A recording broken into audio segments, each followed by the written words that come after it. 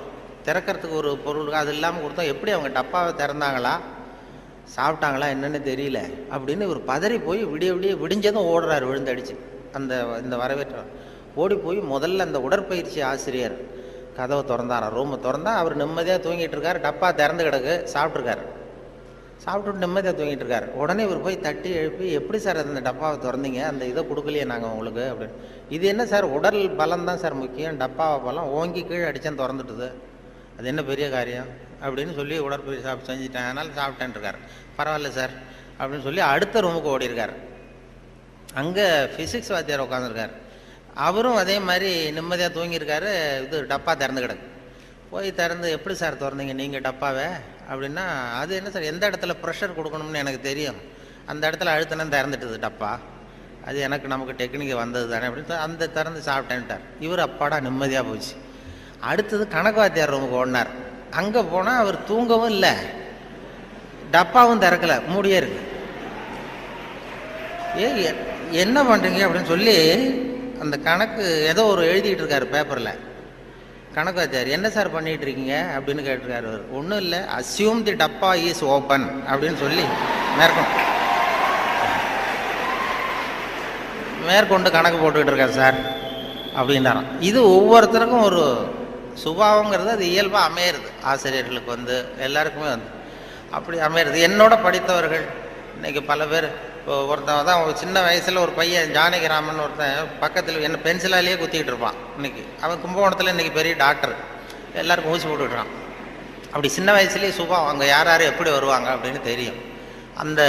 அவங்களுடைய அந்த படிக்கும் பொழுதே அந்த இது தெரியும். என்னோட படித்தவர்கள் நிறைய பேர் அது மாதிரி ஒவ்வொரு துறையில் வந்திருக்கிறாங்க. சில பேர் இந்த நான் சொன்னது மாதிரி மேல்நாட்டில் ஒரு பெரிய பிரபலமான வக்கீல். அந்த வக்கீல் சின்ன வயசு, அவர்கிட்ட வாதாடுறதுக்கு எல்லாரும் பயப்படுவாங்களாம். அந்த வக்கீல் சின்ன வயசில் எப்படி இருந்தான் அப்படின்னு சொல்லி அவங்க அம்மா சொல்லியிருக்கிறாங்க ஒரு பேட்டியில். அவங்க இந்த பையன் இவன் சின்ன வயசுலேயே வருங்காலத்தில் பெரிய வக்கீல் ஆகிடுவான்னு எனக்கு தெரியும் அப்படின்னு சொல்லியிருக்கிறாங்க. என்ன பண்ணான்னா, அப்பா பேப்பர் படிச்சுட்டு உட்காந்துருக்காரு, அம்மா சமயக்கட்டில் இருக்கிறாங்க. இவன் பையன் அவன் ரூமில் இங்கே ஏதோ பண்ணிகிட்டு இருக்கான். ஒரு பூனை வீல்னு கத்திக்கிட்டு இருக்கு. அம்மா கதறிக்கிட்டு இருக்க ஒரு பூனை. உடனே அம்மாவுக்கு புரிஞ்சு போச்சு, டேய் அந்த பூனை வாழை பிடிச்சி இழுக்காதரா அப்படின்னு கத்திருக்கு அந்த அம்மா. பூனை வாழை பிடிச்சி இழுக்காதரன்னு. ஆமாம், இங்கேயும் சில பூனைகள் இருக்கு, அது வாழை யாரும் பிடிச்சி இழுத்துறாதீங்க. அது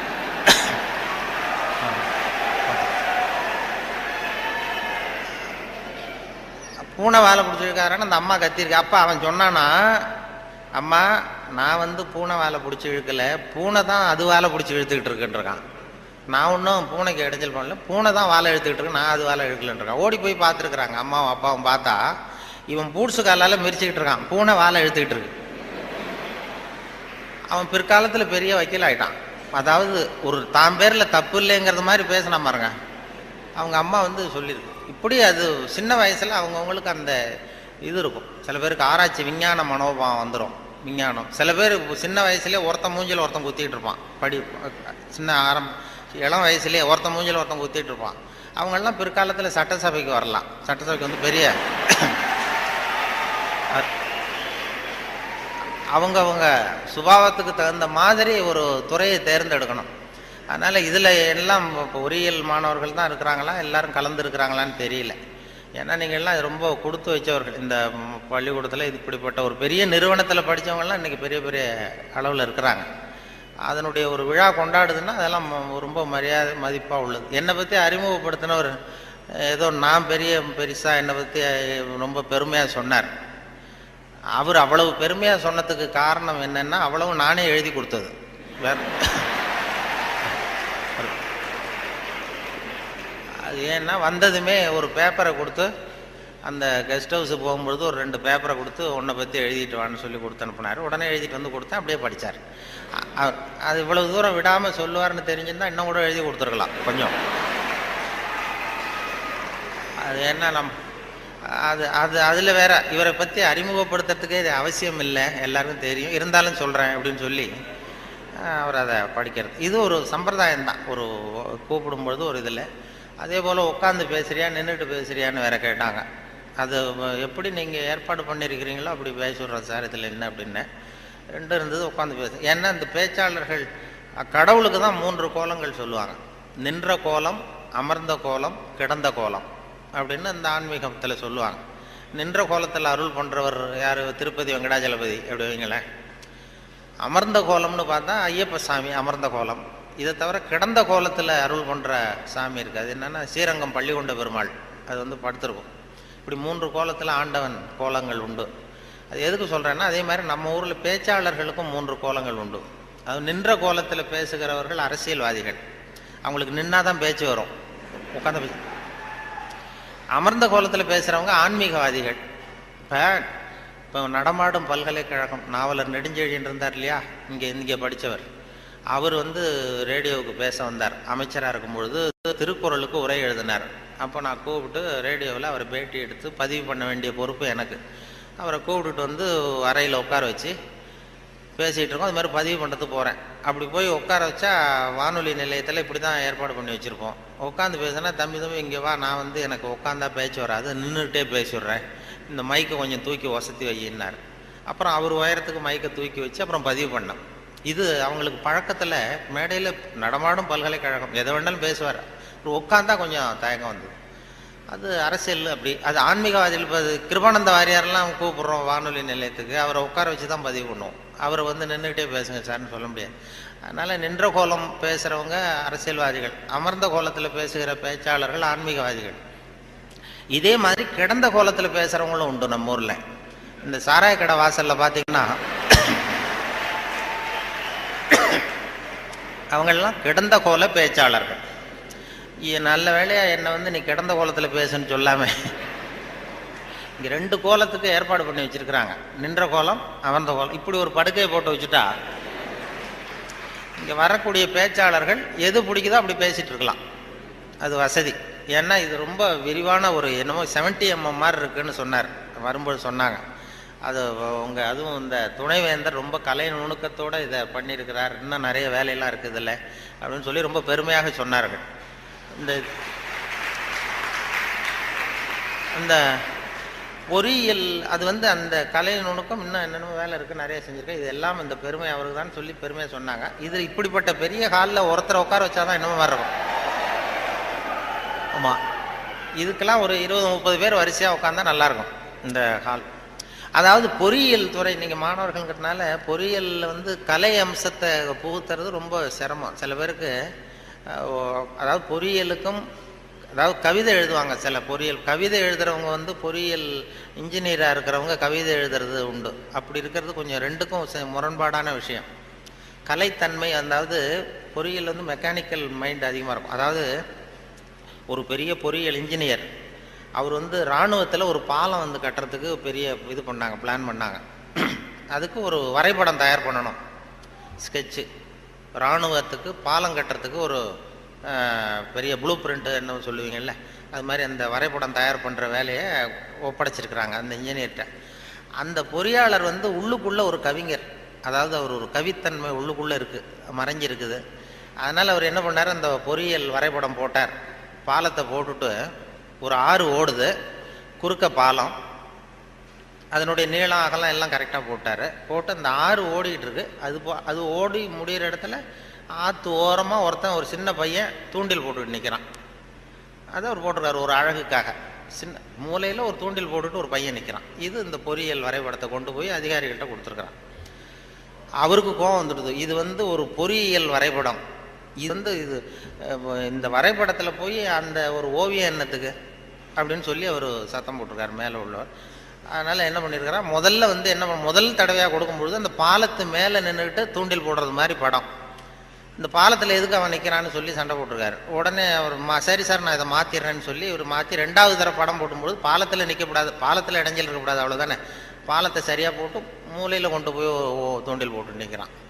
மறுபடியும் கூப்பிட்டு அந்த அவன் படமே இருக்கக்கூடாது இந்த இதில், இந்த வரைபடம் மட்டும்தான் இருக்கணும், போடுன்னார்.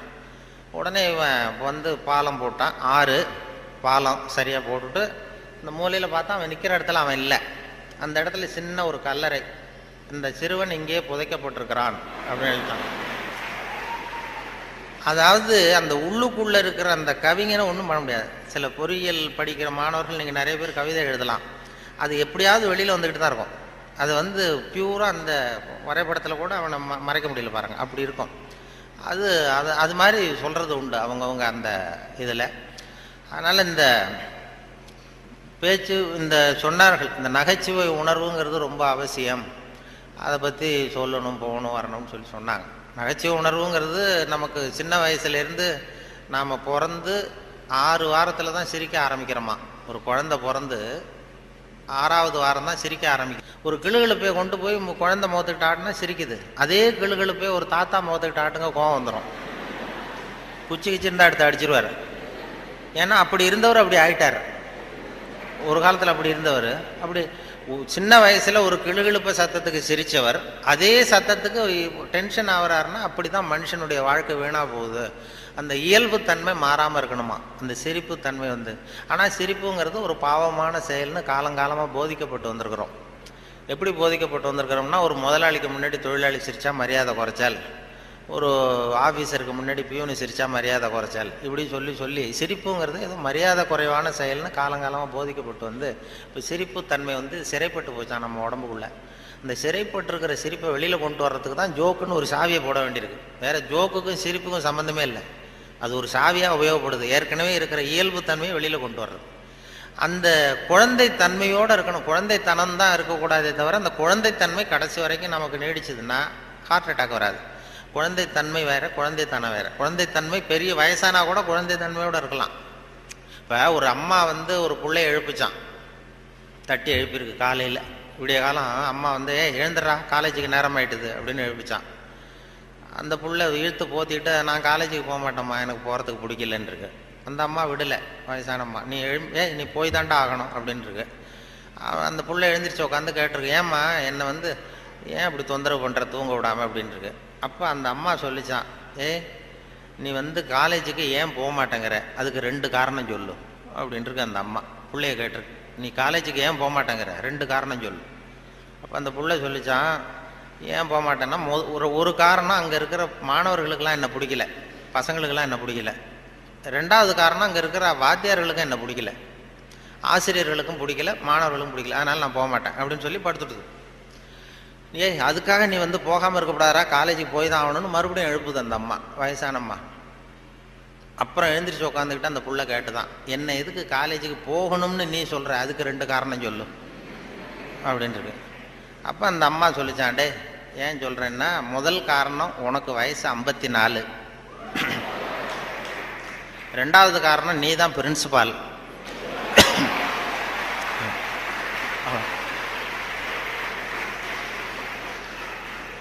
அதாவது 54 வயசுலேயும் அவர் குழந்தை தன்மையோடு இருக்கார் பாருங்க. அவங்க அம்மாவுக்கு அது புள்ள தானே, அதுதான் குழந்தை தன்மைங்கிறது. குழந்தைத்தனம் இல்லை, அது குழந்தைத்தனங்கிறது வேற, குழந்தை தன்மைங்கிறது வேற. அந்த குழந்தைத்தன்மை மாறாமல் மனுஷன் வாழணும்னு சொல்லி இப்போ சொல்கிறாங்க. நமக்கு வருகிற நோய் நொடிக்கெல்லாம் அதுதான் காரணம். இப்போ ஹார்ட் அட்டாக் திடீர்னு வர்றதுக்கு அதுதான் காரணம். மன இருக்கம் வரக்கூடாது. குழந்தைய எல்லாரையும் குழந்தைய ஆக்க முடியாது, ஆனால் குழந்தை தன்மையை நம்ம வளர்த்துக்கலாம். இந்த 200 தடவை சிரிப்பு தன்மையை இருந்துகிட்டு இருக்கலாம். இப்போ எல்லாரையும் குழந்தை ஆக்கிறதுக்கு வழி விஞ்ஞானத்தில் இது வரைக்கும் வழி கிடையாது. ஒரு டாக்டர் கண்டுபிடிச்சாராம். ஒரு டாக்டர் என்ன கண்டுபிடிச்சாருன்னா, ஒரு மாத்திரை சாப்பிட்டா 1 வயசு குறையும் அப்படின்னு ஒரு மாத்திரையை கண்டுபிடிச்சாராம் ஒரு டாக்டர். ஒரு மாத்திரை சாப்பிட்டீங்கன்னா 1 வயசு குறையும். உடனே ஒரு பாட்டி அம்மா போச்சு, 90 வயசு பாட்டி, எனக்கு ஒரு பாட்டில் மாத்திரை கொடுங்க டாக்டர் அப்படின்னு வாங்கிட்டு வந்துருக்கு. வாங்கிட்டு வந்து ஒரு மாத்திரை சாப்பிட்டா 1 வயசு குறையும்னாரா. மறுநாள் ஒரு 30 வயசு பொண்ணாக மாறி இது போயிருக்கு. நாள் 90 வயசு பாட்டியாக போச்சு, 30 வயசு பொண்ணாக மாறி அதே டாக்டர்கிட்ட போச்சு. இடுப்பில் ஒரு வயசு கை குழந்தை, அது சட்டை கிட்ட போடாமல் கட்டவரில் வாயில் வச்சுட்டு உட்காந்துருக்கு. தூக்கிக்கிட்டு அதே டாக்டர்கிட்ட போயிருக்கு. போனதும் அந்த டாக்டர்கிட்ட சொன்ன, ஏம்மா வந்திருக்கேன்னு கேட்டார். ஒன்றும் இல்லை டாக்டர், நேற்று உங்ககிட்ட வந்தேன், மாத்திரை கேட்டேன், ஒரு மாத்திரை சாப்பிட்டா 1 வயசு குறையும். நீங்கள் நான் ஒரு பாட்டில் மாத்திரை வாங்கிட்டு போனேன், ஏதோ ஒரு ஆர்வத்தில் ஒரு 30-40 மாத்திரையை சேர்த்து சாப்பிட்டேன், அதனால் இப்படி ஆகிட்டம் பாருங்கள் அப்படின்ட்டு. டாக்டர் சொன்னார், இதுக்கு ஏமா வருத்தப்படுற, எல்லாரும் வயசு குறையணும்னு தான் நினைக்கிறாங்க, உனக்கு வயசு குறைஞ்சிட்டது, சந்தோஷப்படும், இதுக்கே மறுபடியும் என்னை தேடிட்டு வந்தேன்னு. அப்போ இந்த அம்மா சொல்லிச்சான், என்னை பற்றி பரவாயில்ல டாக்டர், இடுப்பில் பாருங்கள் 1 வயசு கை குழந்தை, இது ரொம்ப ஆர்வத்தில் ஒரு 70-80 மாத்திரையை சாப்பிட்டுட்டுது, இது என் வீட்டுக்காரரு.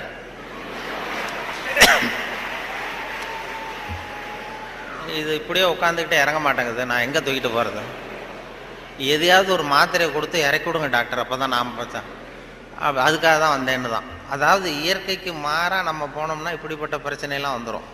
அப்புறம் வழியில் போகும்போது இடுப்பில் ஒரு குழந்தைய தூக்கிட்டு வந்தால் நம்ம கேட்கணும் அந்த அம்மாட்ட, ஏம்மா இது ஏன் உன் பிள்ளையா உங்கள் வீட்டுக்காரரான்னு கேட்கணும்.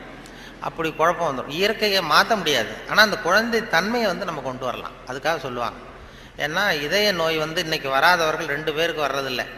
ஹார்ட் அட்டாக் வராத குரூப் யாருன்னா, இந்த நரிக்குறவர்களுக்கு இது வரைக்கும் வந்ததே கிடையாது இதய நோய். வாழ்க்கையை ரொம்ப லேசாக எடுத்துக்கிறவங்க. அவங்களுக்கு வெற்றியும் சந்தோஷத்தை தரும், தோல்வியும் சந்தோஷத்தை தரும். அது இப்போ எங்கள் ஊரில் எல்லாம் அந்த துப்பாக்கி சுடுறதுக்கு, இந்த வேட்டைக்கு துப்பாக்கி வச்சுருப்போம் எங்கள் ஊர் பக்கம் அந்த காட்டில். அது நரிக்குறவர் சுடுவாங்க. கூட்டமாக பறந்து போகிறப்ப சுட்டா ஒரு பறவை விழுந்ததுன்னா சந்தோஷப்படுவார், துள்ளுவார். அதே மாதிரி தப்பிச்சு போனாலும் துள்ளுவார், ஆகா எவ்வளோ அருமையாக போகுதுன்னு. நமக்கு தான் பயமாக இருக்கும், ஐயோ ஒரு குண்டு வேஸ்ட் ஆகிட்டுதுன்னு. அதனால் நரிக்குறவர்களுக்கு வர்றதில்லை. அதே மாதிரி இன்னொரு குரூப்புக்கு ஹார்ட் அட்டாக் இது வரைக்கும் வந்ததில்லை. மருத்துவ உண்மை யாருன்னா, பைத்தியக்காரனுக்கு வந்ததே கிடையாது. பைத்தியக்காரங்களுக்கு இது வரைக்கும் ஹார்ட் அட்டாக்கே வந்ததில்லை. ஏன்னா அவங்க எதுவாக ஆக நினைக்கிறார்களோ அதுவும் ஆயிடுறாங்க. அவங்க இப்போ நான் இந்த நாட்டுக்கு பிரதம மந்திரி ஆகணும்னு நினைக்கிறேன்னா, நான் எந்த கட்சியில் சேர்றது, எங்கே போகிறது, எப்படி பண்ணுறதுன்னு நான் டென்ஷன் ஆயிடுறேன். அதாவது என் இருதயத்துக்கு அதிகமாக வேலை கொடுக்குறேன். ஒரு துடிப்புக்கும் இன்னொரு துடிப்புக்கும் நடுவில் இருக்கிற ஓய்வு தான் என்னுடைய ஆயுளை நிர்ணயம் பண்ணுது. நான் பிரதம மந்திரி ஆகணுங்கிற ஆவலில் எனக்கு துடிப்பை அதிகமாக்கி ஆயுளை குறைச்சிக்கிறேன், ஹார்ட் அட்டாக் வந்துடுது. ஆனால் ஒரு பைத்தியக்காரன் பிரதம மந்திரி ஆகணும்னு நினைக்கிறான்னு வைங்க, அவன் ஆனதாகவே நினச்சிட்றான். அவனுக்கு முயற்சி தேவைப்படாது. எதுவாகணும்னு நினைக்கிறானோ அதுவும் ஆயிடலாம். ஒரு சினிமா நடிகர் ஆகணும்னு பைத்தியம் பிடிச்சதுன்னா, நான் தான் ரஜினிகாந்த் அப்படிம்பா. அதாவது அது மாதிரி ஆகிடும். அந்த அந்த மன அளவில் அந்த நிறைவு வந்துடுறதுனால அவங்களுக்கு இதய நோய் வர்றதில்லை. இது அவங்கள்ட்டேருந்து நாம் கற்றுக்க வேண்டியதான். அதனால தான் எதையும் லேசாக எடுத்துங்கன்னு சொல்லி இப்போ இந்த காலத்தில் எல்லாரும் உபதேசம் பண்ண ஆரம்பிச்சுட்டாங்க. அதாவது இப்போ சித்த சுவாதீனத்துடன் கூடிய பைத்தியத்தன்மையுடன் வாழ கற்றுக்கொள்ளுங்கள் அப்படிங்கிறது இந்த காலத்து மனிதர்களுக்கு சொல்லப்படுகிற உபதேசம். சித்த சுவாதீனத்துடன் கூடிய பைத்தியத்தன்மையுடன் வாழ கற்றுக்கொள்ளுங்கள் அப்படின்னா, அது என்ன பைத்தியத்தன்மை சித்த சுவாதீனம்னா, நாம் சித்த சுவாதீனமாக இருக்கணும், இன்னொருத்தர் பைத்தியக்காரத்தனமாக பேசினா ஒத்துக்கணுமா? இப்போ உங்கள் வீட்டில் அல்லது உங்கள் நண்பர்கள்ட்ட யார்ட்டையா கேட்குறீங்க, 8ஐயும் 3ஐயும் பெருக்குனா என்னன்னு கேட்குறீங்க. 8ம் 3ம் பெருக்குனா 23ன்னு சொல்கிறாருன்னு வைங்க, உடனே நீங்கள் சண்டைக்கு போகக்கூடாது. தப்பு, நீ சொல்கிறது தப்புன்னு சண்டை போகக்கூடாது. பரவாயில்ல, நீ 23ன்னு இது நினச்சிருக்க, நான் 24ன்னு நான் எனக்கு சொல்லி கொடுத்துருக்குறாங்க. சரி, உங்கள் வாத்தியார் அப்படி சொல்லி கொடுத்துருக்காரு, எங்கள் வாத்தியார் அப்படி சொல்லி கொடுத்துருக்காரு, ஒன்று தானே வித்தியாசம், அதுவும் வாய்ப்பாட்டில் எத்தனையோ எடிஷன்லாம் இருக்குது இல்லையா, அதனால் பரவாயில்ல அப்படின்ட்டு போயிடணும். இதுதான் சித்த சுவாதீனத்துடன் கூடிய 24 தான் உண்மைங்கிறது தெரியும் நமக்கு, சரிங்கிறது.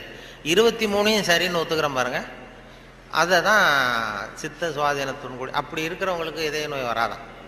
அது துல்லியம்ங்கிறது அதில் வேணும். அதாவது இப்போ ஒரு மாணவன் படிச்சுட்டு இன்டர்வியூக்கு போனான், ஒரு பேங்க் உத்தியோகம்.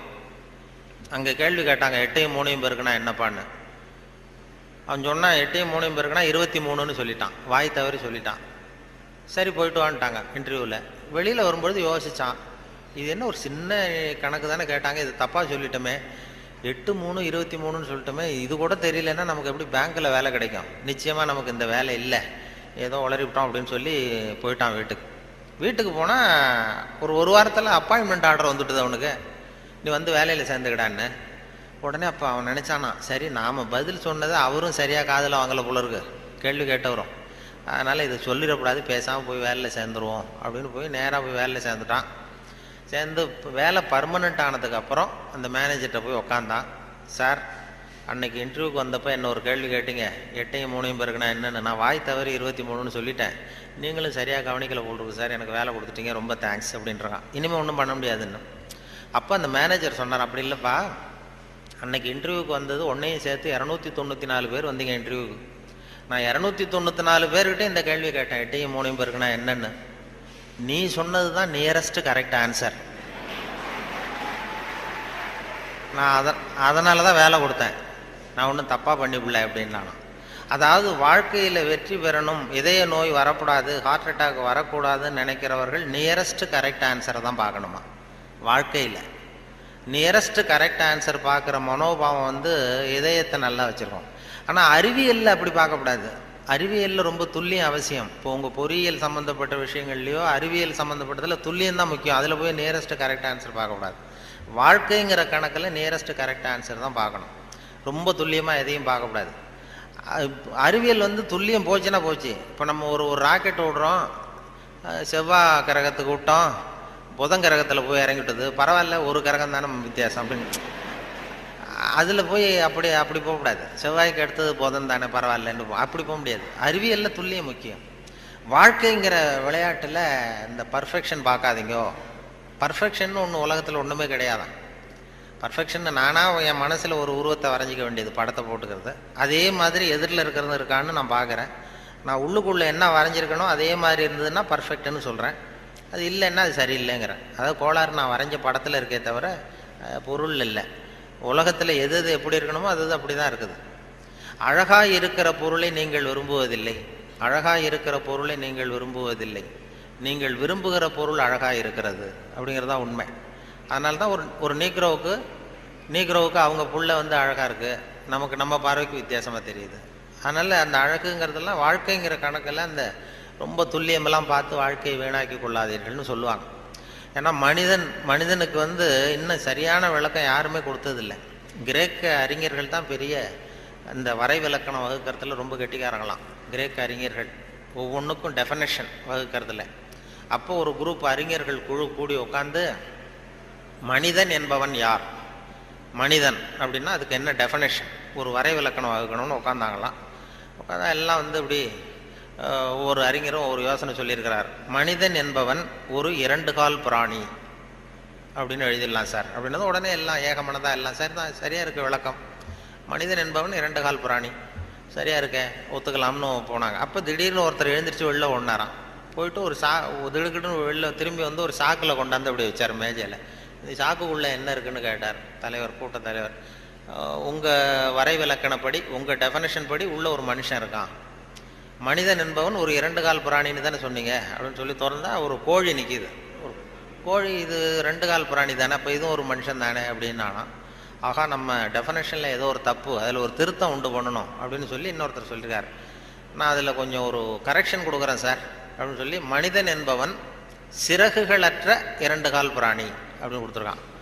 உடனே அவன் மறுபடியும் எடுத்துகிட்டு ஓடனான், திரும்பி வந்தான், சாக்கு உள்ள மனுஷன் இருக்கான எடுத்தா அதே கோழி ரெக்கையெல்லாம் பிச்சு விட்டு நிறுத்தி வச்சிருக்கான்.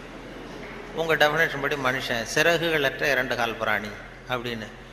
அப்புறம் தான் அந்த கிரேக்க அறிஞர்களே சொல்லிட்டாங்களாம், மனிதனுக்கு அதாவது இப்போ ஏதாவது ஒன்றும் முடியலன்னா இப்போ நம்ம என்ன பண்ணுறோமோ அது மாதிரி அதே முடிவுக்கு வந்தாங்க. அதாவது சபை ஒத்தி வைக்கப்படுகிறது அப்படின்னு சொல்லிவிட்டு கடைசி வரைக்கும் அது டெஃபினேஷன் கொடுக்கல. மனிதனுக்கு வந்து விஞ்ஞானம் போட்டிருக்கிற வேலை வேறு. விஞ்ஞானம் கெமிஸ்ட்ரி என்ன சொல்லுதுன்னா, ஒரு சராசரி மனுஷ உடம்புல இருக்கிற கால்சியத்தை மட்டும் தனியாக எடுத்தால் ஒரு சின்ன ரூமுக்கு வெள்ளடிக்கலாம். ஒரு சராசரி மனுஷ உடம்புல இருக்கிற கொழுப்பை மட்டும் தனியாக எடுத்தால் ஒரு 10 சோப்பு கட்டி தயார் பண்ணலாம். ஒரு சராசரி மனுஷன் உடம்புல இருக்கிற பாஸ்பரஸை மட்டும் தனியாக எடுத்தால் ஒரு 40 நெருப்பு குச்சி தயார் பண்ணலாம். ஒரு சராசரி மனுஷ உடம்புல இருக்கிற இரும்பு சத்தை மட்டும் தனியாக எடுத்தால் 2 கலாணி 2 செய்யலாம். இவ்வளவுக்கு மொத்தமாக விலை போட்டால் 42 ரூபா 50 காசு. இதுதான் கெமிஸ்ட்ரி வந்து நமக்கு போட்டிருக்கிற விலை. ஒரு மனுஷனுக்கு ரசாயன விஞ்ஞானம் போட்டிருக்கிற விலை அவ்வளவுதான். அவன் எப்போ அவன் வந்து அவனுடைய வேல்யூ கூடும்னா அவன் எப்படி நடந்துக்கிறாங்கிறத பொறுத்து தான். அதுவும் மனுஷன் வந்து உயிரோடு இருக்கிற வரைக்கும் தான் 42-50 காசு. மிருகங்கள் அவனை விட பெருசாக இருக்கு. செத்ததுக்கு அப்புறம் வேல்யூ கூடுது. கடையில் பாருங்கள், உயிர் கோழி 50 ரூபா, உரித்த கோழி 60 ரூபான்னு போட்டுருவோம். செத்ததுக்கு அப்புறம் 10 ரூபா கோடி போடும். மனுஷன் உயிர் மனிதன் 42 ரூபா 50 காசு, செத்த மனிதன் 52 ரூபா 60 காசு அப்படின்னா நீயே வச்சுக்கடா போடான்ட்டு போடுவான்.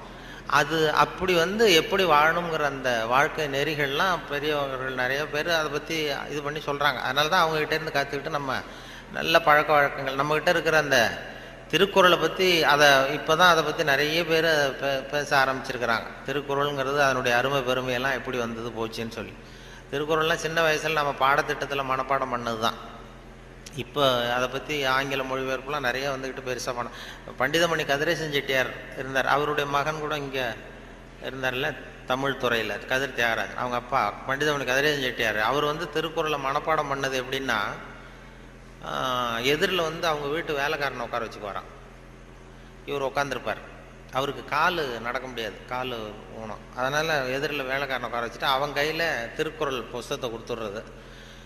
இவர் உட்காந்துக்கிட்டு, இந்த இடத்துல நான் முதலாளி கிடையாது, நீ வேலைக்காரன் கிடையாது, நான் வந்து திருக்குறளை வரிசையாக சொல்லிட்டு வருவேன், அது சரியாக இருக்கான்னு பார்த்துக்கிட்டே வா, ஏதாவது ஒரு சின்ன தப்பு சொல்லிட்டா கூட நீ என்ன முதலாளின்னு பார்க்காத, எழுந்திரிச்சு வந்து என் தலையில் ஓங்கி ஒரு கொட்டு வை அப்படின்னு. சரி முதலாளின்னு வாங்கி வச்சுக்கிட்டான். வாங்கி வச்சுட்டு சொல்லுங்கள் முதலாளின்னு உட்காந்தான். அகர முதல எழுத்தெல்லாம் ஆதி பகவன் முதற்றே உலகு அப்படின்னாரு. உடனே கிடுக்குன்னு கொஞ்சம் இருங்க முதலாளி அப்படின்னு சொல்லி எழுந்திரிச்சு வந்து ஓங்கி நங்குன்னு கொட்டி விட்டான் தலையில். ஏன்டா கொட்டா, நான் சரியாக தானடா சொன்னேன் அப்படின்னா, இல்லை நீங்கள் சொன்னது தப்பு முதலாளி, அகர முதல எழுத்தெல்லாம்னு நீங்கள் சொன்னீங்க, இந்த புஸ்தகத்தில் அகர முதல வெழுத்தெல்லாம்னு போட்டிருக்கு, அதனால் தப்பு அப்படின்னு டக்குன்னு திருக்குறளை புரிஞ்சிட்டாராம். இதே ரீதியில் போனால் நான் 1330 கொட்டு வாங்கணும் உங்ககிட்ட, என் தலை தாங்காது, நான் பார்த்துக்கிறேன் போடான்ட்டாரான். அப்படிலாம் திருக்குறளை வந்து படித்து பெரிய இது பண்ணியிருக்கிறாங்க. அவருக்கு கால் ஊனம், பண்டிதன் கதிரேசன் செட்டியாருக்கு. அவருக்கு வந்து பாதுகாப்புக்குன்னு ஒருத்தனை வச்சுருந்தாராம், அவனுக்கும் கால் கிடையாது. அப்போ கேட்டிருக்காங்க, ஏங்க ஐயா நீங்கள் தான், உங்களுக்கு தான் கால் நடக்க முடியாது, நடமாட முடியல, கால் ஊனம், உங்களுக்கு பாதுகாப்புக்குன்னு ஒருத்தனை வச்சுருக்கீங்க, அவனுக்கும் கால் விளங்காமல் இருக்குது, கால் சரியில்லையே அப்படின்னு இருக்காங்க. அப்போ அதை நான் வந்து அர்த்தத்தோடு தான் வச்சுருக்கேன்னாராம். என்ன அப்படின்னு கேட்டதுக்கு சொல்லியிருக்காரு, எனக்கு ஒரு ஆபத்துன்னு வரும்பொழுது இவன் விட்டுட்டு ஓடி போகாமல் இருக்கணும்ல, அதுக்காக தான் வச்சுருக்கேன் அப்படின்னு சொன்னாராம். அப்படிலாம் அந்த தலைமுறையில் திருக்குறளை பற்றி சொல்லுவாங்க. திருக்குறளை வந்து இப்போ பெரிய அதை பற்றி சான் ஸ்னைடர்னு ஒருத்தர், இப்போ அமெரிக்க பேராசிரியர், திருக்குறளை பற்றி 600 பக்கத்துக்கு 600 பக்கம் கற்கும் வழிகள்னு ஒரு புத்தகம் எழுதினாராம். ஹைவே டு லேர்னிங்க, அது ஒன்று ஹைவே டு லேர்னிங் அப்படிங்கிற புத்தகம் 600 பக்கம், 500 ரூபா விலை. அதாவது கற்கும் வழிகள்னு அமெரிக்காவில் இப்போ பிரபலமாக அந்த புத்தகம் விற்றுக்கிட்டு இருக்கு. அதை படிச்சுட்டு நம்ம தமிழ் பேராசிரியர் ஒருத்தர் சொன்னாருங்க, இதுக்கு ஏன் 600 பக்கம் வேஸ்ட்டு, நம்ம திருவள்ளுவர் ஒவ்வொரு வார்த்தையிலே பதில் சொல்லியிருக்காரு அப்படின்னார். கற்கும் வழிகளில் அவர் என்ன பண்ணியிருக்காருன்னா, சாப்டர் படிச்சார். Why we should read, how we should read, what we should read, when we should read அப்படின்னு 4 பிரிவாக பிரிச்சுக்கிட்டு எதை படிக்கணும், எப்படி படிக்கணும், ஏன் படிக்கணும், எப்போ படிக்கணும் அப்படிங்கிறது மாதிரி பண்ணியிருக்கிறார். அதாவது ஹவு வி ஷுட் ரீட் அப்படின்னு ஒரு கேள்வியை கேட்டுக்கிட்டு 250 பக்கம் அவர் எழுதியிருக்கார். இந்த கேள்விக்கு திருவள்ளுவர் எதை படிக்கணும், அதாவது எப்படி படிக்க வேண்டும், ஹவு வி ஷுட் ரீட்னா கசடர கற்க அப்படின்னு ஒரே வார்த்தையில் ஒரு பதில் உண்டு. இதுக்கு 250 பக்கம் வேஸ்ட் பண்ண வேண்டியதில்லை என்னார். வாட் வி ஷுட் ரீட், என்ன படிக்கணும் அப்படின்னா கற்பவை கற்க சொல்ற, இதுக்கு 300 பக்கம் எழுதியிருக்காரு அவர். வென் வி ஷுட் ரீட், அதாவது அப்புறம் வாட் வி ஷுட் ரீட், ஏன் படிக்க வேண்டும், ஒய் வி ஷுட் ரீட், அதுக்கு 300 பக்கம் எழுதியிருக்காரு இவர். அதற்கு தக நிற்க அப்படிங்கிறது தீர்ந்து போச்சு. வென் வி ஷுட் ரீட், எப்பொழுது படிக்க வேண்டும் அப்படின்னா சாந்துணையும் அப்படிங்கிற வார்த்தையில் இருந்து. இப்படி 4 வார்த்தையில் திருவள்ளுவர் சொன்னதை ஒரு 600 பக்கம் எழுதியிருக்கிறாருன்னு சொல்லி சொன்னார். அதை படித்து பார்த்துட்டு அப்படி அதை பற்றி பெருமையாக ஜியு போப்பு ஆராய்ச்சி பண்ணார். அதாவது இவர் அரிஸ்டாட்டல்லையும் திருவள்ளுவரையும் ஒப்பிடுறார் ஜியு போப்பு. அப்போ என்னென்னா, அரிஸ்டாட்டில் காலத்தில் ஒரு தப்பு பண்ணிட்டா அதே தப்பை திருப்பி பண்ணலாம். இப்போ ஒருத்தர் வந்து வலது கையை ஒருத்தன் வெட்டிட்டான்னா திருப்பி அவனுடைய வலது கையை வெட்டலாம். இப்போ ஒருத்தன் ஒரு கண்ணை குத்தி விட்டான்னா அதே கண்ணை இவனும் குத்தலாம். அதுதான் இப்போ உள்ள தர்மம். அரிஸ்டாட்டில் காலத்தில் ஒருத்தன் உங்களுக்கு ஒரு விரலை எந்த விரலை வெட்டுறானோ அதே விரலை நீங்களும் வெட்டலாம். அது அந்த தர்மம். அந்த அதே காலத்தில் வந்து திருவள்ளுவர் என்ன சொல்கிறார் அப்படின்னு பார்த்தார். அதாவது ஒருத்தன் நமக்கு கெடுதல் பண்ணுனா திருப்பி அதே கெடுதலை பண்ணு அப்படின்னு அவர் சொல்கிறார். இயேசுநாதரும் அப்போ சொன்னார். அவர் என்னென்னா, அதாவது அரிஸ்டாட்டில் என்ன சொன்னார், ஒருத்தன் உனக்கு வலது கன்னத்தில் அடித்தான்னா நீ வலது கன்னத்தில் அடி. இது அரிஸ்டாட்டல். இயேசுநாதர் சொன்னார், உனக்கு வலது கன்னத்தில் அடித்தான்னா நீ இடது கன்னத்தை திருப்பி காட்டு அப்படின்னார். இது அதை விட கொஞ்சம் பெரிய பண்பாடு உள்ள செயல். அதுக்கடுத்து திருவள்ளுவரை பார்த்தா, நீ ஒருத்தன் உன்னை அடிச்சுட்டான்னா நீ பதிலுக்கு அவன் கன்னத்தை தடவி கொடு அப்படிங்கிறார். இன்னா செய்தாரை ஒருத்தல் அவர் நானும் நன்னையும் செய்து விடுன்னு சொன்னார். அப்படின்னு சொல்லிட்டு இது ஜியு போப்பு ஒப்பிடுறார் அரிஸ்டாட்டிலையும் திருவள்ளுவரையும். அவர் எழுதுறார், when compared because of this unique feature of forgiveness. மன்னிப்புல வந்து இது ஒரு தனித்தன்மை இருக்கு திருவள்ளுவர் சொல்றதுல. அதனால ஜியு போப்பு எழுதுறார், when compared because of this unique feature of forgiveness Thiruvalluvar is at least 1 inch taller than Aristotle அப்படின்னு எழுதினார். அரிஸ்டாட்டிலை விட 1 inch உயரமானவர் திருவள்ளுவர் அப்படின்னு சொல்லி. அதனால தான் அவ்வளோ உயரமாக கன்னியாகுமரியில் கொண்டு போய் செலவு வச்சிருக்கிறோம். அது வந்து அப்படி வந்து ஜியு போப்பு கம்பேர் பண்ணி எழுதுறார். அப்படி நாம் பெருமைப்படுறதுக்கு எத்தனையோ விஷயங்கள் நம்ம இதில் இருக்குது. அதனால் இந்த இப்படிப்பட்ட இந்த உணர்வு, இந்த நகைச்சுவை உணர்வை பற்றி பேசிட்டு இருந்தோம் இல்லையா, அது வந்து எங்கள் ஆசிரியர் சொன்னது மாதிரி அதை வச்சு எந்த விஷயத்தை சொன்னாலும் கொஞ்சம் சுவாரஸ்யமாக சொன்னோம்னா வாழ்க்கையிலையும் சரி, நீங்கள் எந்த துறையில் வேலைக்கு போனாலும் சரி, சக மனிதர்கள்ட்ட பழகும் பொழுதும் சரி, அந்த நகைச்சுவை உணர்வுன்னு இருக்கும் பொழுது நல்லாயிருக்கும். அதாவது எங்கள் இவர் பேராசிரியர் கல்கி வந்து எழுதியிருக்கிறார், இதில் பேசினார். அவர் ஆல் இண்டியா ரேடியோவில் ஆரம்பத்தில் 1938 பேராசிரியர் கல்கி வந்து பேசியிருக்கார், தமிழில் சிறுகதை அப்படின்னு. எப்படி சொல்கிறது சுவாரஸ்யமாக எப்படி சொல்கிறதுன்னு சொல்லி அப்போ பேசியிருக்கார். சிறுகதைன்னா அது சிறுன்னு அர்த்தம் இருக்கு, அதனால சிறுசாக இருக்கணும், தேவைக்கு அதிகமாக வளர்த்தாத. கதைன்னா அதில் ஒரு கதை அம்சம் இருக்கணும். ஒரே ஒரு ஊரில் அப்படின்னு ஆரம்பித்தா அதுக்கப்புறம் என்ன அப்படின்னு கேட்க தோணுதில்ல, அது மாதிரி இருக்கணும் ஒரு வரியும் அப்படின்னு சொல்லிட்டு சொல்கிறதே எப்படி சுவாரஸ்யமாக சொல்கிறதுன்னா, தேவைக்கு அதிகமாக நீ வளர்த்தாதே அப்படின்னு சொல்லி அதுக்கு ஒரு உதாரணம் கொடுத்துருக்காரு கல்கி. அதாவது நீங்கள் எழுத்தாளராக இருந்தாலும் சரி, பேச்சாளராக இருந்தாலும், சக மனிதர்கள்ட்ட பழக்கிறவராக இருந்தாலும் தேவைக்கு அதிகமாக இது பண்ணாதீங்க அப்படிங்கிறதுக்காக சொல்லியிருக்காரு. அவர் ஒரு கதை எழுத்தாளர் எப்படி இருக்கணுங்கிறதுக்காக கல்கி சொன்னது. ஒரு நாள் காஞ்சிபுரம் உபய வேதாந்த தேசிக சுவாமிகள் தன் வீட்டு வேலைக்கார குப்பனை கூப்பிட்டு, அடை குப்பா, நீ உடனே ஸ்ரீபெரும்புதூர் ஓடிப்போய் திருவேங்கடாச்சாரியை சந்தித்து திருக்குடந்தையிலே இருந்து இங்கே வந்திருக்கிற திருநாராயண ஐயங்கார் சுவாமிகள் திருக்கோவில் ஆராதனைக்கு திருத்துழாய் எடுத்து திரும்புகையில் திருக்குளத்தில் திருப்பாசி வழுக்கவே திருவடி தவறி விழுந்தார் என்று சொல்லிவிட்டு வா அப்படின்னு எழுதினாராம். சொல்லிவிட்டு, என்னப்பா சொல்லிடுவியா அப்படின்னு கேட்டிருக்காரு. நான் சொல்லிடுறேன் சாமின்னு இருக்கான் குப்பை. எப்போ இன்னொருத்தரை என்கிட்ட சொல்லி காட்டு, என்ன சொல்லுவேன் அப்படின்னு கேட்டாராம். அது என்ன சாமி, கும்மோன் தாசாமி குட்டையில் விழுந்தான்னு சொல்லணும், அவ்வளோதானே, நான் சொல்லிட்டு போகிறேன் அப்படின்ட்டான். அப்போ கல்கி சொல்கிறார், சிறுகதையின் இலக்கணம் குப்பனுக்கு புரிந்திருக்கிறது, உபய வேதாந்த தேசிக சுவாமிகளுக்கு புரியவில்லை அப்படின்னு அவர் பேசியிருக்கார். அந்த வானொலி இதில் ஒளிப்பதிவில் கேட்டேன், அது அப்படியே வச்சுருக்காங்க. அப்போ பேசுனதெல்லாம் அப்பப்போ இது பண்ணி வச்சிருக்கிறது. அதே மாதிரி கொத்தமங்கலம் சுப்புன்னு ஒருத்தர் பெரிய பிரபலமான வில்லுப்பாட்டு கலைஞர். அப்புறம் அவர் வந்து காந்தி மகான் கதைன்னு ஒரு வில்லுப்பாட்டு எழுதினார். அப்போ காந்தி மகான் கதை வில்லுப்பாட்டு அவருக்கு வந்து அந்த வில்லுப்பாட்டை கேட்கறதுக்கு ஏகப்பட்ட கூட்டம், எல்லாரும் பெரிய ரசிகர்கள். ஆனால் அதையே புஸ்தகமாக போட்டு விற்கல. காந்தி மகான் கதை புஸ்தகமாக போட்டு புத்தகமாக விற்கும்பொழுது யாரும் வாங்கிறதுக்கு ஆள் இல்லை, அவரே வீட்டில் அடிக்க வச்சுருந்தார். அதை அப்போ அந்த வில்லுப்பாட்டு இருக்கு, காந்தி மகான் கதை வில்லுப்பாட்டை நான் ரேடியோவில் போடுறதுக்காக எடுத்து பதிவு பண்ணிகிட்டு இருந்தேன். அப்போது ஒரு கட்டம் வந்தது, காந்தியை சுடுற இடத்துல அவர் கதறி அழுறார்.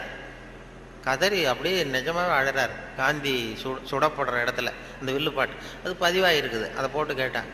அப்போ எனக்கு ஒரு சந்தேகம், இது எப்படி, அதாவது ஒரு தடவை சொல்கிறப்ப அழுக வரலாம் அவருக்கு, இந்த வில்லுப்பாட்டை திருப்பி திருப்பி பாடிக்கிட்டே இருப்பார். ஒரு 500 தடவை 600 தடவை சொல்லும்பொழுது 600வது தடவையும் காந்தியை சூடு பண்ணிகிட்டு இருக்கிறாங்க. அதனால் நல்ல பழக்க வழக்கங்களை வந்து ஏற்படுத்திக்கணுங்கிறது தான் ரொம்ப முக்கியமான விஷயம். அதனால் இதில் எப்படி நான் சொன்னது மாதிரி எவ்வளவு நேரம் எதை தாக்க முடியும், குடும்பத்தில் வந்து ரொம்ப ஒருத்தர் அனுசரிப்புத்தன்மை, சகிப்புத்தன்மை இதெல்லாம் வேணுங்கிறத பற்றி நிறைய அந்த சின்ன சின்ன விஷயங்களாக தான் வானொலி சொல்கிறது உண்டு. இந்த நகைச்சுவைன்னு சொன்னதுனால அதை சேர்த்து கதையாக சொல்கிறது உண்டு. சின்ன விஷயங்களை வந்து அப்படியே இப்போ குடும்பத்தில் வந்து ஒரு அனுசரிப்பு தன்மை வேணும். வாழ்க்கைங்கிறது ஒரு பெரிய பிரயாணம், குடும்பத்தில் அனுசரிப்பு தன்மை வேணும் அப்படின்னா அப்போ அதுக்கு ஒரு கதை மாதிரி சொல்லிடுறது. வானொலி ஊடகத்தில் இப்போ ஒரு குடும்பத்தில் கணவன் மனைவி 2 பேர் இருந்தாங்க. 2 பேருக்கு ஒரு குழந்தை பிறந்தது. அதுக்கு பேர் வைக்கிறதுல தகராறு வந்துட்டு தான். என்ன பேர் வைக்கிறதுன்னு அவன் சொல்கிறான் எங்கள் அப்பா பேர் தான் வைக்கணுங்கிறான். இந்த அம்மா சொல்லுது எங்கள் அப்பா பேர் தான் வைக்கணுங்குது. தகராறு. உடனே என்ன காலையிலேருந்து சண்டை, குழந்தைக்கு பேர் வைக்கிறதுல. அதில் கூட ஒத்து போக முடியல. உடனே எதிர்த்து வீட்டுக்காரன் ஒருத்தன் வந்தான். வந்து என்ன உங்கள் வீட்டில் காலையிலேருந்து சண்டைன்னு கேட்டிருக்கான். அது ஏன் கேட்குறீங்க, இந்த குழந்தைக்கு பேர் வைக்கிறதுல தகராறு, நான் எங்கள் அப்பா பேரை வைக்கணுங்கிறேன், அவங்க அப்பா பேரை வைக்கணும்னு சொல்லுது, என்ன பண்ணுறது தெரியலன்னு தான் அவன் சொன்னானா. இது ஏன் சண்டை போடுறீங்க, எதிர்த்த வீட்டுக்காரன்னு நான் ஒருத்தன் எதுக்கு இருக்கேன், என்கிட்ட சொல்ல வேண்டியது தானே அப்படின்னு சொல்லிவிட்டு ஏன்ப்பா உங்கள் அப்பா பேர் என்னன்னு கேட்டிருக்கான். எங்கள் அப்பா பேர் சீனிவாசன் அப்படின்ட்டுருக்கான். சரிம்மா உங்கள் அப்பா பேர் என்ன, எங்கள் அப்பா பேர் கிருஷ்ணன். இவன் யோசித்தான். சரி குழந்தைக்கு சீனிவாச கோபாலகிருஷ்ணன் அப்படின்னு பேர் வச்சுருங்க, இதுக்கு ஏன் தகராறு அப்படின்ட்டு போயிட்டான். போனதுக்கப்புறம் இந்த இவங்க 2 பேரும் பேசிக்கிறாங்க. அது எப்படி இந்த சீனிவாசன் சரி கிருஷ்ணன் சரி, நடுவில் கோபாலன் எங்கேருந்து வந்தான். ஓடி போய் கூப்பிட்டு வந்தாங்களாம் அவனை. வாடா கிட்டவா, அது யாரா கோபாலன் அப்படின்னா அது எங்கள் அப்பா பேர், நீ அதை மட்டும் எதுக்கு விட்டுட்டு போற, சேர்த்து வச்சுக்கோனா. அதாவது 2 பேருக்குள்ள ஒரு அனுசரிப்பு தன்மை இல்லைன்னா கோபாலன்னு ஒருத்தன் குறுக்க வருவான். அப்படி வரும். அந்த வாழ்க்கையில் வந்து அனுசரிப்பு தன்மைங்கிறது ரொம்ப அவசியம். வாழ்க்கையில் ஒருத்தர் அனுசரித்து போகிறது, அதாவது சந்தேகப்படாமல் இருக்கணும்னு சொல்லுவாங்க. ஒரு பையன் புதுசாக ஒரு பொண்ணை கல்யாணம் பண்ணிட்டு வந்தான். எல்லாரும் என்ன பண்ணிட்டாங்க, ஏய் நீ கல்யாணம் பண்ணிட்டு வந்திருக்கேன், அந்த பொண்ணுக்கு காது கேட்காதுடா, காது சரியாக கேட்காது அப்படின்ட்டு இருக்காங்க. இவன் அதை எப்படி சோதனை பண்ணுறது, டெஸ்ட் பண்ணுறது, அப்படி நேராக கேட்டால் சண்டை வந்துடும், உனக்கு காது கேட்குதான்னு கேட்கக்கூடாது. வெளியில் போனான். வெளியில் போய் தெருவில் வந்து நின்றுக்கிட்டு இன்னைக்கு என்ன சாம்பார் அப்படின்னா பதிலே வரல. ஆகா நம்ம சந்தேகப்பட்டது சரிதான் அப்படின்னு முடிவு பண்ணிட்டான். அடுத்தது வந்தான் வீட்டுக்குள்ளே வந்து நின்றுக்கிட்டு 2வது தடவை கேட்டான். கூடத்தில் வந்து நின்றுட்டு இன்னைக்கு என்ன சாம்பார் அப்படின்னா அப்பவும் பதில் வரல. சரி நம்ம மனைவிக்கு நம்ம சந்தேகப்பட்டு காது கேட்கல அப்படின்ட்டு அடுத்தது அடுப்பங்கரைக்கே போயிட்டான். அந்த பொண்ணு எதை சமைச்சிக்கிட்டு இருக்கு. அது கிட்ட போய் அது காது ஓரமாக இப்படி காயே வச்சுக்கிட்டு ரொம்ப சத்தம் போட்டு கத்துறான். 3வது தடவையா இன்னைக்கு என்ன சாம்பார்னு கத்துறான். அந்த பொண்ணு கொஞ்சம் கூட அலட்டிக்கல. மெதுவாக இவன் பக்கம் திரும்பி இவன் காது ஓரமாக சொல்லிச்சான், 3வது தடவையா சொல்கிறேன் முருங்கைக்காய் சாம்பார் அப்படின்னு தான்.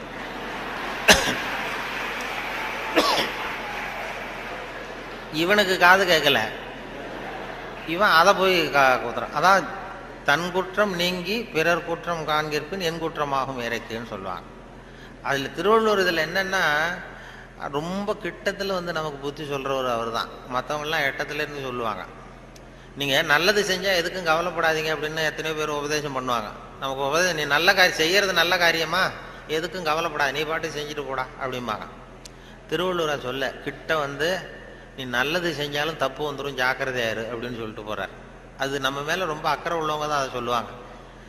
பலனை பற்றி கவலைப்படாது, நீ பாட்டு எதை வேணாலும் செஞ்சுட்டு போ, கடமையை செஞ்சுட்டு போடான்னு உபதேசம் பண்ணுறது இருக்காங்க நிறையா. நன்று ஆற்றல் உள்ளும் தவறுண்டு, அவரவர் பண்பறிந்து ஆற்றா கடை, நீ நல்லது செஞ்சால் கூட தப்பு வந்துடும், ஜாக்கிரதையாரு அப்படின்னாரு. அது நம்ம பேரில் அக்கறை, அவ்வளவு அக்கறை உள்ளவங்க தான் அதை சொல்ல முடியும். இப்போ ஒருத்தன் ஒரு தெருவில் வந்து ஒருத்தன் குடிகாரன் நடு ராத்திரி 12 மணி ஆடிக்கிட்டே நிற்கிறான். ஒரு பெரியவர் வந்தார். இந்த நேரம் அப்படி அநியாயமாக அப்படி ஆடிட்டு நிற்கிறீங்க, உங்கள் வீடு எங்கடா இருக்குன்னா அண்ணாந்து பார்த்தான். பக்கத்தில் பார்த்தார், ஒரு மாடிப்படி மாதிரி படிப்படியாக இருக்குது, அங்கே ஒரு ரூம் இருக்குது, கதவு இருந்தது, அங்கே தான் இருக்கேன்னா பிடிச்சி இழுத்துட்டு போனார். வாடா உன்னை கொண்டு வந்து வீட்டில் விட்றேன்னா வரமாட்டேங்கிறான். நீ வாடான்னு வலுக்கட்டாயமாக அந்த பெரியவர் அந்த குடிகாரனை பிடிச்சி தரன்னு இழுத்துட்டு போய் மாடிப்படியில் இந்த கதவை திறந்து உள்ற போய் படுறா அப்படின்னா போக மாட்டேங்கிறான்.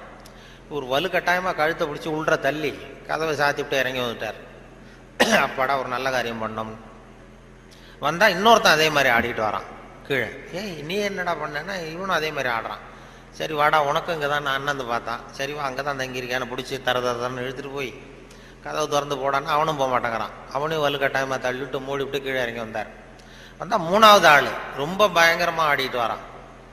எத்தனை பேருடா அன்னைக்கு இப்படி புறப்பட்டுருக்கீங்க, எல்லாம் அங்கே தான் இருக்கீங்களா அப்படின்னு சொல்லி வாடா மேலேன்னு கூப்பிட்டார். நான் வரமாட்டேன்னு கத்தினான். அதெல்லாம் முடியாது, ஒன்று அங்கே விட்டுட்டு தான் போவேன்னு அவர் பெரியவர் இழுக்கிறார். இழுத்ததும் உடனே போலீஸ்னு கத்திருக்கான். போலீஸுக்காரர் வந்துட்டார். அந்த போலீஸுக்காரர்கிட்ட அவன் புகார் பண்ணுறான். இந்த பாருங்கள் சார், யாரோ ஒரு பெரியவர் என்னை இந்த வழியாக மேலே கொண்டு போய் அந்த கதவை திறந்து அந்த பக்கமாக இருக்கிற குப்பை குழியில் தள்ளி தள்ளி விட்டுக்கிட்டு இருக்கிறார் 3 தடவையாக. நான் இறங்கி இறங்கி கீழே வந்துக்கிட்டு இருக்கேன். இன்னும் 2 தரம் தள்ளி விட்டாருன்னா செத்து போடுவோம் சார் அப்படின்றான். இதான் நன்று ஆற்றல் உள்ளும் தவறுண்டு, அவரவர் பண்பறிந்த ஆற்றா கடை. நீ நல்லது தான் செஞ்சார், தப்பு வந்துடும், அது அவ்வளவு தூரம் அவர் தான் சொல்ல முடியும். அந்த நன்று ஆற்றல் உள்ளும் தவறுண்டு, அவரவர் பண்பறிந்த ஆற்றா. நல்லதுன்னு செய்வாங்க. இப்போ ஒருத்தன் யார்கிட்டையும் நண்பர்கள்ட்ட கேட்டான், ஒரு 100 ரூபா கொடுங்கடா, ஏதாவது தொழில் செஞ்சு பொழைச்சிக்கிறேன்னு. யாருமே கொடுக்கறதுக்கு ஆள் இல்லை, பரவாயில்ல. உடனே அவன் என்ன பண்ணால், சரி மனிதர்கள் யாரும் நமக்கு உதவி பண்ண மாட்டேங்கிறாங்க, நமக்கு தேவை ஒரு 100 ரூபா, இது கடவுளுக்கே ஒரு லெட்டர் போட்டு பார்ப்போம், அவர் தானே எல்லாரையும் படைச்சார், அவர் கொடுக்குறாரா பார்ப்போம். ஒரு போஸ்ட் கார்டு வாங்கினான். போஸ்ட் கார்டை வாங்கி அதில் அன்புள்ள கடவுள் அவர்களுக்கு வணக்கம், எனக்கு மனிதர்கள் யாரும் உதவி செய்ய மாட்டேங்கிறாங்க, எனக்கு ஒரு 100 ரூபா இருந்தால் அதை வச்சு நான் பொழைச்சிக்குவேன், நானே ஒரு 100 ரூபாயை எனக்கு அனுப்பி வைக்கும்படி கேட்டுக்கொள்கிறேன்னு போட்டு கையெழுத்து போட்டான். போட்டு அந்த பக்கம் திருப்பி அட்ரஸ் எழுதணும்ல, பெறுகிறவர் முகவரி உயர்திரு கடவுள் அவர்கள், அப்புறம் தெரு நம்பர், வீட்டு நம்பர், தெரு ஒன்றும் தெரியல. யோசிச்சான், கடவுள் அட்ரஸ் எப்படி கண்டுபிடிக்கிறது யோசிச்சு, சரி எல்லார் அட்ரஸும் போஸ்ட் மாஸ்டருக்கு தெரியும் அப்படின்னு சொல்லி கடவுள் கேரா போஸ்ட் மாஸ்டர் அண்ணாமலை நகர் சிதம்பரம்னு போட்டு விட்டான். அந்த போஸ்ட் மாஸ்டர் ஒரு நல்ல எண்ணம் படைச்சவர். அவர் என்ன பண்ணிட்டாரு, யாரோ ஒருத்தன் அப்பாவித்தனமாக 100 ரூபா கேட்டிருக்கான், நாமளே அனுப்பிச்சிருவோம், கடவுளுக்கு அனுப்பியிருக்கான் அப்படின்னு சொல்லி அங்கே போஸ்ட் ஆஃபீஸில் வேலை செய்கிறவங்கள்ட்டெல்லாம் உங்களால் முடிஞ்சதை கொடுங்கப்பா, ஹெல்ப் பண்ணுங்க, அவனுக்கு உதவி பண்ணுவோன்னா ஆளுக்கு உடனே 5-10 எடுத்து கொடுத்தாங்க. எல்லாரும் சேர்த்தா ஒரு 90 ரூபா சேர்ந்து போச்சு. உடனே சேர்ந்த வரைக்கும் அனுப்பிச்சிருவோம் அப்படின்னு சொல்லி மணி ஆர்டர் ஃபார்ம் எடுத்தார். மணி ஆர்டர் கமிஷனையும் அவரே ஒத்துக்கிட்டார். அவரே எடுத்துக்கிட்டு அந்த சேர்ந்த பணம் 90 ரூபாய் வச்சு அந்த அவனுக்கு அனுப்பிச்சிட்டார். அவன் வாங்கிட்டான். வாங்கி 90 ரூபா வாங்கிட்டு மறுபடியும் ஒரு போஸ்ட் கார்டு வாங்கினான். வாங்கி மறுபடியும் கடவுளுக்கே ஒரு லெட்டர் எழுதினான். அன்புள்ள கடவுள் அவர்களுக்கு வணக்கம், நீங்கள் அனுப்பிய பணம் வந்து சேர்ந்தது, ரொம்ப நன்றி. இருந்தாலும் உங்களுக்கு ஒரு யோசனை சொல்ல விரும்புகிறேன், ஆலோசனை, அறிவுரை. இனிமேல் நீங்கள் எனக்கு பணம் அனுப்பும் பொழுது போஸ்ட் மாஸ்டர் மூலமாக அனுப்ப வேண்டாம், அவர் ஒரு 10 ரூபாயை எடுத்து வச்சுக்கிறார் அப்படின்னா. நல்லது செய்ய போய் கெட்ட பேர் வந்துடுது பாருங்க. இதான் நன்று ஆற்றல் உள்ளும் தவறுண்டு, நன்று ஆற்றல் உள்ளும் தவறுண்டு, அவரவர் பண்பறிந்த ஆற்றா கடை அப்படிங்கிறது அதான். அப்படி அதை பண்ணியிருக்கிறாங்க. அதை ரொம்ப அருமையாக இவர் சுத்தானந்த பாரதியார் மொழிபெயர்ப்பு இருக்கு, ஆங்கில மொழிபெயர்ப்பு. அதை திருக்குறள் தமிழ் எப்படி எழுதியிருக்காரோ அதே அழகில் அவர் ஆங்கிலத்தில் மொழிபெயர்த்திருக்கிறார். சுத்தானந்த பாரதியாருடைய ஆங்கில மொழிபெயர்ப்பு பார்த்தீங்கன்னா அப்படியே இருக்கும். அதாவது உடம்போடு உயிரிட என்ன, மடந்தையோடு எம்மிடை தொடர்புன்னு ஒரு திருக்குறள் இருக்கும். அதாவது இந்த பெண்ணுக்கும் எனக்கும் உள்ள தொடர்பு எப்படின்னா உடம்புக்கும் உயிருக்கும் உள்ள தொடர்பு மாதிரி அப்படின்னு அந்த இதில் திருவள்ளுவர் எழுதியிருப்பார். உடம்போடு உயிரிட என்ன, மற்றென்ன, மடந்தையோடு எம்மிடை தொடர்பு. அதை சுத்தானந்த பாரதியார் மொழிபெயர்த்திருக்கிறார். The love between me and this lady is like bond between soul and body, இப்படி எழுதியிருக்கு. அதே போல் 2 வரியில் அந்த காலத்தினால் செய்த நன்றி செய்த ஞாலத்தின் மானப்பெரிது, அது மாதிரி a help rendered in hour of need, so though smaller greater than the world அப்படின்னு இப்படி அழகாக அதை பண்ணியிருப்பார். இவர் சொன்ன இந்த நம்ம நாவலர் நெடுஞ்செழியன், அவர் அந்த திருக்குறள் மொழிபெயர்ப்பு வந்தப்போ வானொலி நிலையத்துக்கு வந்திருந்தார். அப்போ முன்னாடி ஒரு அறையில் உட்காந்து பேசிகிட்டு இருக்கிறோம், அவர் பதிவுக்கு முன்னாடி. அப்போ கேட்டார், நீ என்ன படிச்சிருக்கேன்னு என்ன கேட்டார். நான் வந்து விவசாயம் படிச்சிருக்கேன் சார் அப்படின்னு. விவசாயம் படிச்சிருக்கேன்னா அப்போ உங்ககிட்ட தான் ஒரு கேள்வி கேட்கணும் அப்படின்னு கேட்க ஆரம்பித்தார். என்ன சார் கேட்க போறீங்கன்னா, இந்த காலத்தினால் செய்த நன்றி செய்தேனும் ஞாலத்தின் மான பெரிதுன்னு ஒரு திருக்குறள் இருக்குல்ல, ஆமான்னு. அது வந்து அது பொருத்தமாக இல்லையே அந்த உதாரணம்னார். என்னன்னு கேட்டேன். காலத்தினால் செய்த நன்றினா ஒருத்தன் அவ தேவைப்படுறப்ப செய்கிற உதவி பூமியை விட பெருசு. ஞாலத்தின் மான பெரிதுனா பூமிங்கிறது ஒரு பௌதிக பொருள், அது உருண்டை. உதவிங்கிறது ஒரு செயல். நீ ஒருத்தனுக்கு அந்த நேரம் பார்த்து செய்கிற உதவி வந்து பூமியை விட பெருசுன்னா நீ செய்கிற செயல் உருண்டையா இருக்கா? அதுக்கும் பூமி உருண்டைக்கும் என்ன சம்பந்தம்? அது பொருத்தமா இல்லையேன்னு அவர் சொன்னார். நெடுஞ்ச ஆமாம் சார், எனக்கும் அது பொருத்தம், அப்படி தான் தெரியுது அப்படின்னா. இல்லை நீ விவசாயம் படித்ததுனால கேட்டேன் உங்ககிட்ட அப்படின்னு சொல்லிட்டு அப்புறம் அதுக்கு அவர் விளக்கம் கொடுத்தார். அது அப்படி இல்லை தம்பி அப்படின்னு சொல்லிட்டு, காலத்தினால் செய்த நன்றிங்கிறது நேரம் பார்த்து உதவி செய்கிறது. பூமி வந்து உடனே உதவி செய்யாது. அது எப்படின்னா, இன்னைக்கு ஒரு கத்திரிக்காய் செடியை நட்டின்னா ஒரு 4 மாதம் கழிச்சு தான் கத்திரிக்காய் காய்க்கும். இன்னைக்கு ஒரு நெல்லை நடவு பண்ணின்னா ஒரு 3.5 மாதம் 4 மாதம் கழிச்சு தான் உனக்கு பலன் கொடுக்கும். 4 மாதம் கழித்து பலன் கொடுக்குற பூமியை விட உடனே செய்கிற உதவி பெருசு இல்லையா? அதனால தான் காலத்தினால் செய்த நன்றி செய்தேன்னு ஞாலத்தின் மான பெரிது அப்படின்னார். இதை நாவலர் நெடுஞ்செழியன் சொன்னார். அப்படி அவரெல்லாம் அவர் அரசியலுக்கு வந்திருக்க வேண்டியதில்லை, இலக்கியத்தோடு இருந்திருந்தா நல்லா இருக்கும்னு சொன்னார். அப்புறம் அடுத்த கேள்வியும் கேட்டார், அவர் விடலை. அப்புறம் நிலையில் தெரியாத அடங்கிய அந்த அப்புறம் கடலை விட பெருசி, அதாவது அப்படின்னு ஒரு இது, அதுக்கு அந்த திருக்குறளுக்கு ஒன்று சொன்னேன். நிலையில் தெரியாத அடங்கியான் தோற்றம் மலையினுமான பெரிதுன்னு ஒன்று. பயன் தூக்கார் செய்த உதவி நயன் தூக்கின் நன்றி கடலிற் பெரிது. அதாவது பயன் கருதாமல் செய்கிற உதவி கடலை விட பெருசுன்னு சொல்றாரு. கடல்ங்கிறது விரிந்தது. பயன் கருதாமல் செய்கிற உதவிக்கும் கடலுக்கும் என்ன சம்பந்தம்னு கேட்டார், இந்த முதல் கேள்வி மாதிரி. அப்புறம் அவரே விளக்கம் கொடுத்தார். கடல் பயன் கருதி தான் நமக்கு உதவி செய்யும். அதாவது நம்மகிட்ட இருக்கிற தண்ணி ஆவியாக போய் மறுபடியும் மேகமாகி மறுபடியும் மழையாக பொழிஞ்சு அந்த தண்ணி மறுபடியும் நம்மகிட்டே வந்துடும். அப்படிங்கிற பயன் கருதி கடல் உதவி செய்யுது. அதை விட பயன் கருதாமல் செய்கிற உதவி பெருசு இல்லையா? அதனால தான் கடலை விட பெருசுன்னு சொன்னார் அப்படின்னு சொல்லி அவர் விளக்கம் அதை கொடுத்தார். இப்போ நிலையில் தெரியாத அடங்கிய தோற்றம் மலையினுமான பெரிது. அதாவது மனசு அடங்கணும்னா மலையை விட பெருசு அப்படின்னா மலை அசையாமல் இருக்கிறது ஒன்றும் அதிசயம் இல்லை, மனம் அசையாமல் இருக்கிறது தான் அதிசயம். அதனால மலையை விட பெருசுன்னு சொல்லி அவர் விளக்கம் கொடுத்துட்டு போனார். மனசை அசையாமல் வச்சிருக்கிறது ரொம்ப கஷ்டம்.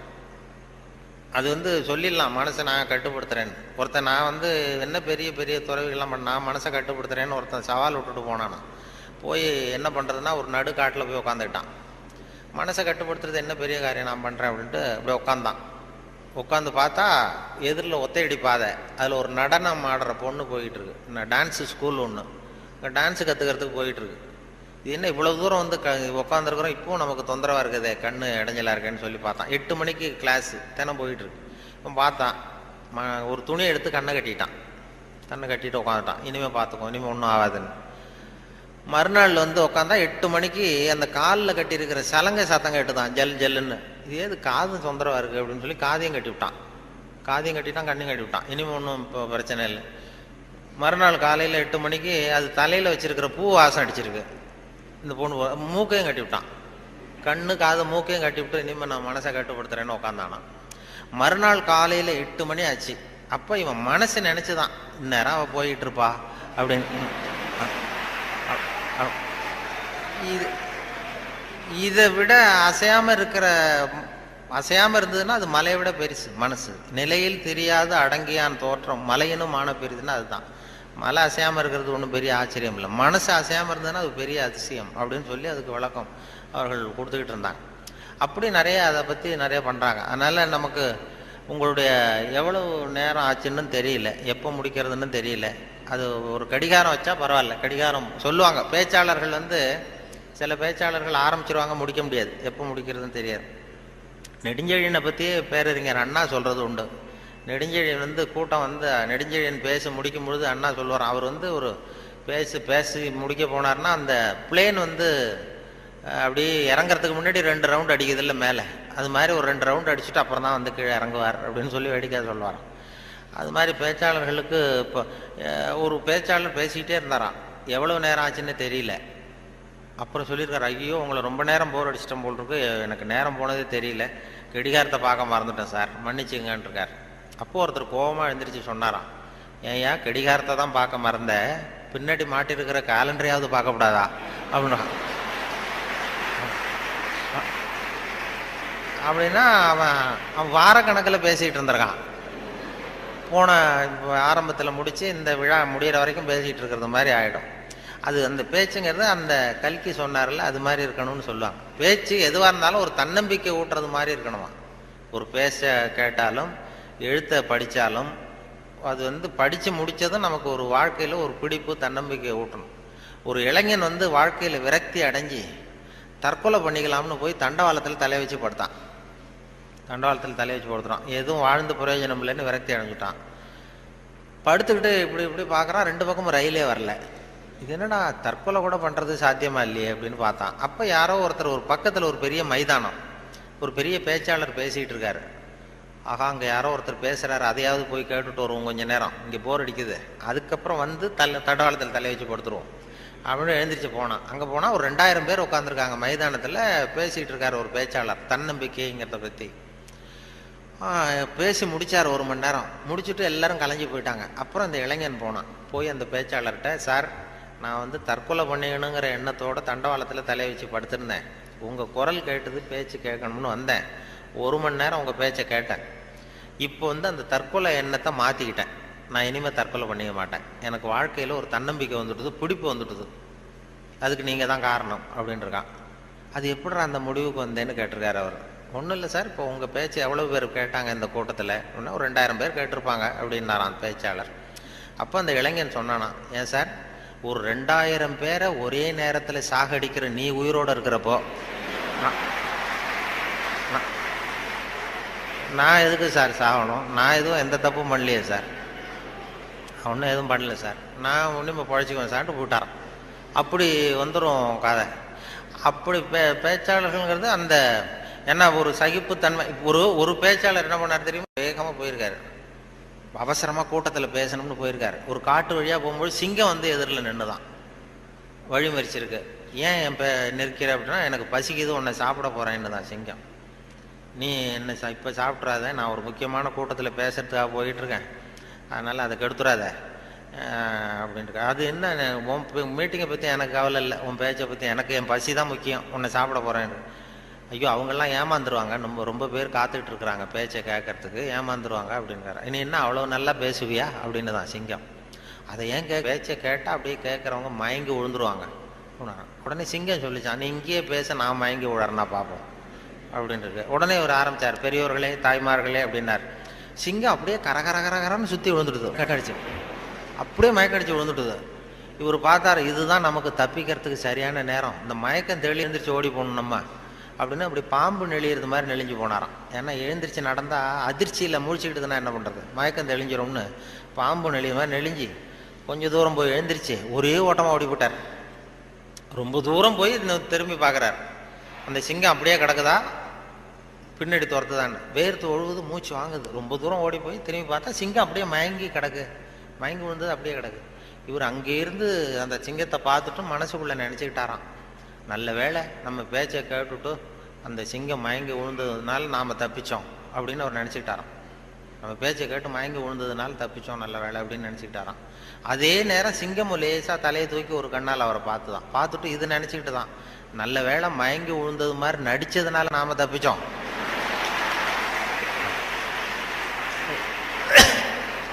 இல்லைன்னா அவன் பேசியே கொண்டிருப்பான் நம்மளை அப்படின்னு அது நினச்சிதான். இப்போ எதுக்கு இது சொல்கிறேன்னா, இப்போ உங்கள் முகத்தையெல்லாம் பார்த்தா அந்த சிங்கத்தோட முகம் மாதிரி தெரியுது எனக்கு. ஆமாம், அது என்ன, இது எந்த இதில் இருக்கீங்க என்ன ஏதுன்னு அதை புரிஞ்சுக்கிறது ரொம்ப கஷ்டம். ஆனால் இது மாதிரி நேரத்தில் நல்ல பழக்க வழக்கங்களை வளர்த்தலாம். சகிப்புத்தன்மைங்கிறது ஒரு பெரிய முக்கியம். இன்டர்நேஷ்னல் இயர் ஆஃப் டாலரன்ஸ்னு கொண்டாடினாங்க. சர்வதேச சகிப்புத்தன்மை ஆண்டுன்னு 1995 இன்டர்நேஷ்னல் இயர் ஆஃப் டாலரன்ஸ், சர்வதேச சகிப்புத்தன்மை ஆண்டு. எதுக்கு சொல்கிறேன்னா, இது மாதிரி சந்தர்ப்பத்தில் நீங்கள் உங்களுக்கு பிடிக்குதோ பிடிக்கல ஒரு சகிப்புத்தன்மைன்னு ஒன்று, எவ்வளோ நேரம் தாக்கு பிடிக்க முடியும் அப்படிங்கிறதெல்லாம் பண்ணிக்கலாம். அதனால் அது மாதிரி உங்களுடைய இது நல்ல, உங்களுடைய சகிப்புத்தன்மை நல்லாவே இருக்குதுன்னு நினைக்கிறேன். ஏன்னா இது வரைக்கும் யாரும் கலைஞ்சி போகல, அதனால் எல்லாத்தையும் தாக்கு பிடிச்சி உட்காந்துருக்குறீங்க. அதனால் உங்களை எல்லாம் இது மாதிரி ஒரு நல்ல சந்தர்ப்பத்தில் சந்தித்ததில் எனக்கு ரொம்ப மகிழ்ச்சி. ஏன்னா ஒரு பெரிய